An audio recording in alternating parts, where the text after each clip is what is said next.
Estamos de volta com o programa Direção Espiritual. Muito obrigado você que participa conosco, que nos assiste. Por que os evangélicos são tão...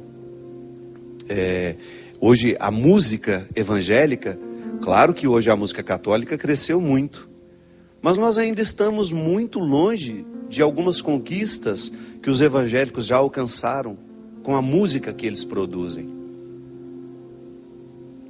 Dentro das igrejas evangélicas, a qualidade da música que se toca. Por quê? Porque eles já têm essa cultura. A música sempre fez muito parte das igrejas evangélicas. Se você vai a Nova York, né, os grandes cantores, as grandes cantoras nascem todas dentro das igrejas.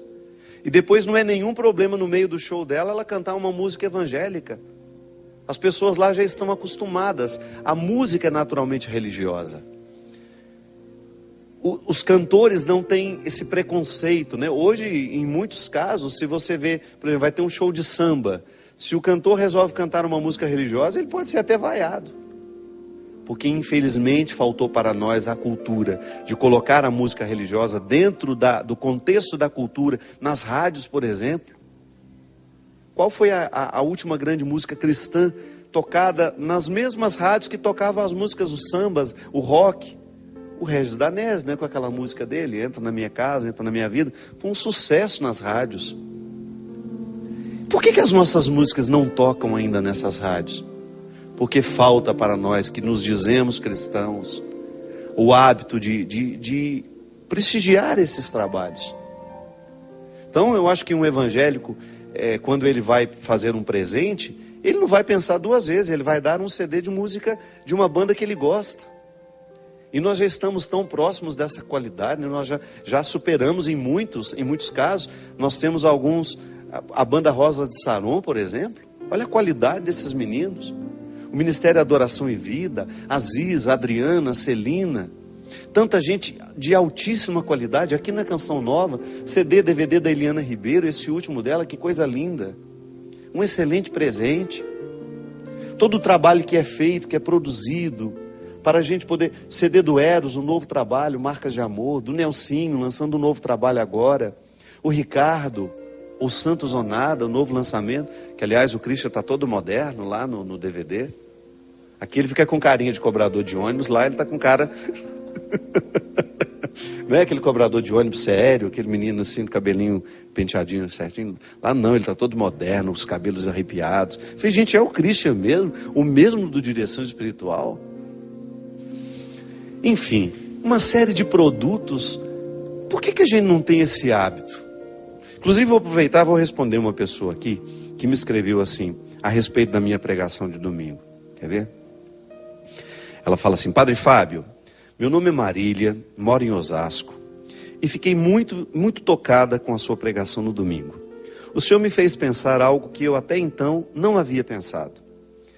O senhor tem razão quando nos disse, quase ao final da pregação, que nós não precisamos mudar de religião para assumir hábitos positivos. Que nós não precisamos deixar de ser católicos para poder parar de beber. Padre, eu lhe pergunto, por que o discurso católico se distanciou tanto desses alertas que precisam ser feitos quando o assunto é vício? Por que nós católicos ficamos tão hipócritas em tentar viver um cristianismo conciliando com tudo aquilo que é permissivo e nocivo nos dias de hoje? Gostaria muito que o senhor voltasse um pouco à reflexão de sua pregação para que nos ajudasse a pensar que o catolicismo precisa ser tão radical quanto a vida evangélica para muitos irmãos evangélicos. Muito obrigado, Marília. Ela não tem razão? Tem mesmo. É o que a gente falava aqui no domingo. Por que durante tanto tempo a gente associava que a pessoa que não bebia, que é aquela que tinha mudado de religião? Inclusive a gente tinha essa brincadeira, né? Quando alguém oferecia uma bebida para nós falávamos, não, minha religião não permite. É claro que todo mundo que entra na perspectiva de uma vida religiosa, independente de qual seja a religião, quais são os dois princípios fundamentais das religiões sérias? É o amor a Deus e é o respeito ao homem. Amor a Deus e respeito ao homem são dois princípios fundamentais para que uma religião seja séria. Como é que nós identificamos? Primeiro, o amor a Deus é fazer com que tudo seja vivido como graça dele recebida, e um constante esforço de glorificar Deus na nossa história. Eu, quando vivo, eu faço de tudo e quero fazer de tudo para que Deus perpasse todas as minhas escolhas, que eu não escolha nada sem que Deus participe dessas escolhas. E aí o respeito ao homem é justamente o respeito àquilo que eu sou, o respeito à minha dignidade, o respeito às regras do meu corpo. Isso é muito interessante, minha gente. Uma religião bem vivida nos coloca no devido respeito àquilo que nós somos. Eu sou frágil, eu sou limitado. Se eu beber demais, eu vou desenvolver uma doença no meu fígado. O meu fígado não aguenta essa quantidade terrível de álcool que muitas vezes nós o expomos. Você sabe, eu quando tive hepatite, o doutor Antônio lá de Petrópolis me ensinou uma coisa muito interessante. Eu fazia um exame quase que todo dia para medir aquela gama-glutamil, que é uma das nossas taxas hepáticas que precisa ser medida.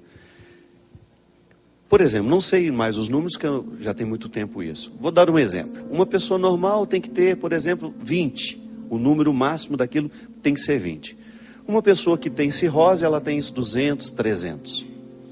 Uma pessoa ao tomar 4 doses de uísque, se fizer um exame dela naquela hora, ela tem a mesma taxa que uma pessoa que tem cirrose. Tamanha a intoxicação que o fígado fica naquela hora. Olha como isso é sério. É claro que depois você vai tomar água, você vai parar de beber, você bebeu aquela noite inteira, o seu fígado ficou todo intoxicado. É por isso que quando uma pessoa está de ressaca, ela não consegue nem sentir o cheiro de comida. É porque ela está com o fígado da mesma maneira que uma pessoa que tem cirrose, que não consegue nem sentir o cheiro da comida. Claro que a cirrose é um estado definitivo. Aquela pessoa que está com a intoxicação temporária, uns 2 dias depois ela já está normal, o fígado se recupera. Mas quando ele começa a sofrer esses ataques constantes, ele começa a adoecer. O que a gente come, minha gente, se a gente come comidas muito gordurosas, a gente corre risco de ter aquela gordura do fígado, que é uma doença terrível, dificílima de ser tratada e que mata muito. Mas a gente negligencia. Os rins, eu fico lá com a minha mãe, né? Mãe, só precisa tomar água. Pelo amor de Deus, às vezes só passa uma manhã inteira sem tomar um copo de água. Cadê o amor que só precisa ter ao rim? Tá certo que o organismo como um todo precisa de água. Então, se eu respeito as regras do meu corpo, eu não vou esperar nem sentir sede. É um respeito que eu tenho comigo. É um respeito pelo meu funcionamento. Aí eu vou tomar uma água, vou favorecer o meu organismo e, sobretudo, os meus rins, que purifica todas as impurezas do meu corpo, como? Através da água. Se eu não dou água a ele, é claro que ele vai trabalhar com dificuldade. E com o tempo, vai gerando prejuízo. Um dia a fatura das nossas negligências vai chegar para nós. A religião precisa nos alertar a isso. Então, o cristianismo, o tempo todo nós precisamos falar da nossa saúde moral, mas nós também precisamos falar da nossa saúde física. Nós precisamos falar da nossa saúde espiritual, mas nós precisamos falar da nossa saúde física. Nós não temos como separar esses dois discursos. O cuidado que eu tenho com o meu espírito precisa ter também um cuidado que eu tenho com o meu corpo. Então a minha conversão, se eu fiz uma experiência verdadeira de Jesus, se Jesus tornou-se para mim um referencial de vida, de verdade, eu vou então cortar tudo aquilo que possa ser nocivo à minha saúde e vou fazer de tudo para viver escolhas saudáveis.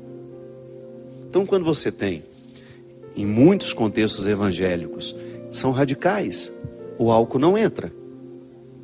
Outro dia eu estava com uma amiga lá no Rio e ela estava dizendo que ela cozinha muito para festas evangélicas e que tem uma diferença muito grande. Porque não existe bebida alcoólica, então eles comem muito mais, né? Tem que comer mais, não tem bebida para distrair. E ela estava falando justamente, padre, como é diferente uma festa onde não existe a bebida alcoólica. Eu vejo isso, minha gente. Olha, eu estou com quase 17 anos de estrada, levando a música pelos mais diversos lugares do Brasil e do mundo. Já fomos a muitos lugares. Nós temos, às vezes, 2, 3 eventos por semana, onde a gente aglomera multidões. O que a gente escuta da polícia militar? O que a gente escuta dos organizadores? Padre, que interessante, não há índice de violência.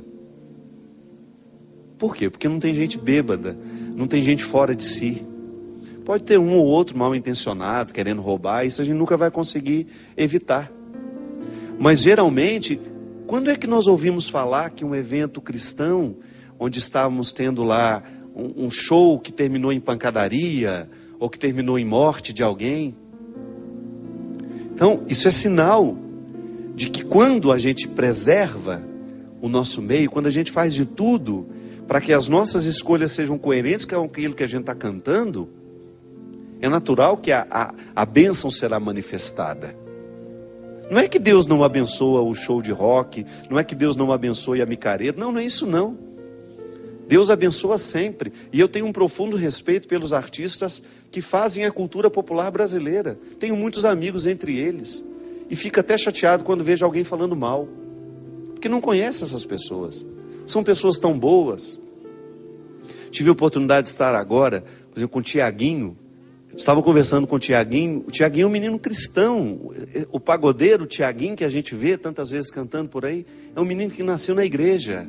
A mãe muito religiosa. O sonho dele é vir à Canção Nova. Não veio a Osana porque estava com uma série de compromissos, mas queria ter vindo participar conosco no domingo.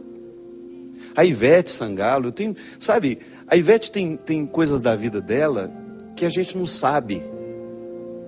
Uma vez eu tive uma situação em que uma pessoa me recriminou porque me viu em cima do trio elétrico da Ivete há muitos anos atrás, num dia que eu tive a oportunidade de conhecê-la. Estava no mesmo lugar onde ela faria um show, ela faria num dia, eu faria no outro. E ela com muito gentilmente me recebeu, com muito respeito, e falou: padre, me dá a honra de que o senhor ficar conosco aqui hoje. E eu fiquei. E depois daquilo, um comentário maldoso na internet, achando absurdo de que eu estava lá naquele lugar. Tudo bem, as pessoas têm o direito de discordar, mas eu sei como eu estava ali. Mas o que mais me deixa chateado é quando as pessoas agridem as outras e coloca como se aquela pessoa fosse uma pessoa má por causa do trabalho que faz. E aí, naquele momento eu fiquei assim, meu Deus, como às vezes a gente é injusto. A Ivete Sangalo, por exemplo, uma coisinha só que eu sei dela que me deixa encantado. Eu sou parceiro do Hospital de Câncer de Barretos, você sabe disso. E você sabe que a Ivete, do bolso dela, ela pagou uma carreta, um patrocínio dela. Olha, eu quero ajudar o hospital. E ela é a grande parceira do Henrique Prata. O Henrique que me contou essa história, não foi ela. Uma carreta que viaja pelo estado da Bahia, um verdadeiro hospital dentro dessa carreta, fazendo exame de pessoas carentes, exame de pessoas que não têm condições de pagar, levando saúde, a oportunidade de descobrir o câncer na hora certa. Uma carreta que custa quase 2 milhões de reais, minha gente. E às vezes nós, em cima do nosso preconceito bobo, idiota, nós que não fazemos absolutamente nada pelos outros, nos sentimos no direito de falar mal de pessoas que nós não conhecemos. Quem sou eu para julgar? Quem sou eu para julgar uma outra pessoa? O Papa mesmo nos disse isso, que nós vamos ter muito cuidado com os julgamentos que nós fazemos. Papa Francisco tem trazido um novo tempo à igreja. Você pode não gostar da música que o sertanejo canta, você pode não gostar da postura dele, do jeito que... mas você não pode negar a caridade que ele faz. E só por isso vale o nosso respeito, sabe? Porque às vezes as pessoas não viveram a mesma experiência que nós. Elas não fizeram a mesma experiência que nós, não fizeram a mesma experiência de Deus que nós fizemos, mas alguma coisa ela já fez. Um Deus que já está presente na vida dela, você não pode desrespeitar. Você não pode desrespeitar o Deus que está agindo na vida dela como Ele quer, como Ele pode. Então, às vezes, nos falta a simplicidade de identificar isso, mas ao mesmo tempo nos falta também a coerência de dizer, eu sou cristão, vou prestigiar a festa da minha paróquia, mas não bebo. Não vou me prostituir, Vou fazer de tudo para estar com as pessoas de maneira saudável, porque, com todo respeito, o que às vezes nós fazemos dentro da nossa casa é muito pior do que acontece dentro de uma boate também. Ou então é tão nocivo quanto. Eu já falei isso daqui. O ambiente que às vezes nós criamos dentro da nossa casa é proibido para menores de 18 anos. Com as nossas brigas, com os nossos desrespeitos, com a nossa baderneira, com a nossa pingaiada, com a nossa agressão ao outro. Então, antes de ficar falando do que a gente acha, do que a gente certo, do que a gente errado, fora da nossa casa, vamos ver como é que nós celebramos o nosso Natal. Vamos ver como é que nós celebramos o nosso Ano Novo. Vamos ver como é que nós celebramos as nossas festas dentro de casa. E você tem toda a razão, Marília. Durante muito tempo, nós deixamos de falar dessas coisas. E volto, meu respeito aos evangélicos, que ensinam aos filhos desde criança que não devem beber. Que o álcool, tudo bem, tomar um vinho, tomar uma cerveja de vez em quando, desde que isso não seja para nos retirar do centro das nossas decisões. Nós não podemos perder a nossa capacidade de decidir. Nós não podemos abrir a guarda, porque daqui a pouco a gente vira alcoólatra. É assim mesmo. A gente perde a liberdade muito fácil, gente. A liberdade, ela vai embora muito fácil toda vez que o vício entra na nossa vida. E não precisa ser assim. Eu acho que a gente tem condições, sabe, de fazer escolhas. Você, de nós sabermos nos divertir, de nós termos amigos, de nós não sermos chatos, né? Aquela pessoa chata que não gosta de nada, que não vai a lugar nenhum, que não é capaz de conviver com os outros. Não, não é isso não. Mas ao mesmo tempo, de na sua diversão, você demonstrar que o cristianismo aconteceu em você. Que a sua alegria não precisa ser motivada pelos vícios. A sua alegria vem da satisfação de ser quem você é, de fazer o que você faz, de estar em paz com você. Sabe? Então, muitas vezes, a nossa visão preconceituosa em relação ao outro nos impede de olhar para nós mesmos. E aí, volto a dizer, admiro sim toda e qualquer religião que vai ensinar bons modos, sabe? Às vezes a gente está precisando de educação nos dias de hoje. De uma mãe brava que nos coloque no lugar certo, sabe? O mundo deixou isso, né? De uma mãe que nos diga que a gente não pode ser invasivo, que nós temos de ser educados. Uma mãe brava que nos diga, você não vai fumar porque você ainda não tem condições de escolher. Quantas crianças aos 12, 13 anos fumando, porque as mães quiseram ficar amiguinhas dos seus filhos, não quiseram exercer o papel na hora certa, de determinar, de dizer. É um crime. Por que o catolicismo, por que você precisa mudar de religião para poder ficar assim, mais responsável, mais temente a Deus, mais amante da palavra de Deus? Não tem de mudar de religião, não. É você descobrir as exigências que existem aqui dentro do cristianismo católico. Sim, as exigências estão aqui, sim.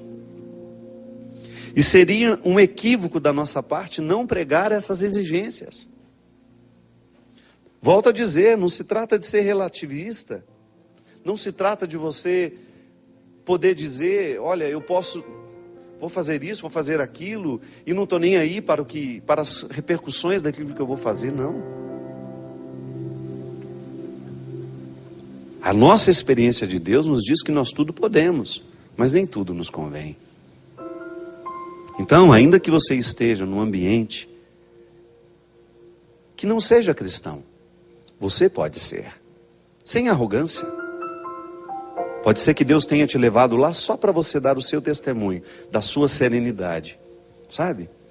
De você ser sereno, um cristão sereno, que anuncia, que é profético, mesmo sem dizer absolutamente nada, apenas convivendo, demonstrando que o Deus que agiu na sua vida, lhe tornou um ser humano melhor. Derrame sobre todos nós a bênção e a proteção do céu, do Deus Todo-Poderoso, Pai, Filho e Espírito Santo. Amém. Até a semana que vem, se Deus quiser. Muito obrigado. Obrigado pela oportunidade, mais uma vez, de entrar na sua casa, na sua vida.